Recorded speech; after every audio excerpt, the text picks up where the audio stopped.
നാളെ പടക്കം പൊട്ടിക്കണമല്ലേ? പിന്നെ പടക്കം പൊട്ടിക്കണം. മെസ്സി നാളെ കപ്പടിക്കും. കുറേമാരുണ്ടായിരുന്നു ക്വാർട്ടർ ഫൈനല്, ഒന്നും കാണാനില്ല. ഗോളൊന്നും അടിച്ചില്ലടാ, 2 ഗോളിയെ കൊണ്ടെന്ന് പറഞ്ഞിട്ട്. അടിച്ചോടാ നിന്റെ അമ്മയമ്മേരെ നെഞ്ചത്ത്. നമ്മൾ ഈ കൈയെന്ന് വെച്ച് ഗോൾ അടിച്ചില്ലേ, നമുക്ക് 5 കപ്പുണ്ട്. അങ്ങനെ പറഞ്ഞോട്, നമുക്ക് 5 കപ്പുണ്ട്. നിങ്ങൾക്ക് എവിടെ 5 കപ്പ്? ഇപ്പൊ കപ്പുള്ളവന്മാരും കപ്പില്ലാത്തവന്മാരും ഒന്നായിടേ. കരഞ്ഞോടാ, കരഞ്ഞോ, കുഴപ്പമില്ല. ഒന്നും കരയാനില്ല. വേണ്ട, എന്റെ തെളിവുണ്ട്. കണ്ടാ എന്റെ അണ്ണന്റെ ഗ്രൂപ്പിൽ വന്നത് കണ്ടാ. അളിയ നീ കളിയൊന്നും കാണൂല. പിന്നെ കളിയാണോ? ഇന്നലത്തെ കളി സൂപ്പർ കളിയല്ലേ?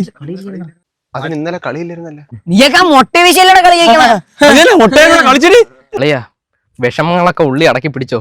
അർജന്റീന ഇന്ന് എന്തായാലും ജയിക്കും. നിനക്കാ അമലിന്റെ കളി അറിയാമോ? എമ്മലിന്റെ കളി നിനക്ക് അറിയാമോ? അവൻ നിന്നെ കിടന്ന് ഉടുക്കും. അത്രക്കായ അർജന്റീന തോറ്റു കഴിഞ്ഞാൽ നമ്മൾ അവരെ ഒറ്റയടിപ്പിക്കും. അത്രക്കായ ഇന്ന് അർജന്റീന ജയിക്കുകയാണെങ്കിൽ ഇവനെന്നാ തുണിയില്ലാതെ ഇവിടെ ഓട്ടിക്കില്ലേ? എന്റെ പൊന്നു കാട്ടാൻ ഈ കേരള പ്ലേയേഴ്സ് മാത്രമേ അറിയാവൂ ഫുട്ബോളിൽ. ഇവിടെ മന്ത്രവാദം അവതരിക്കണം.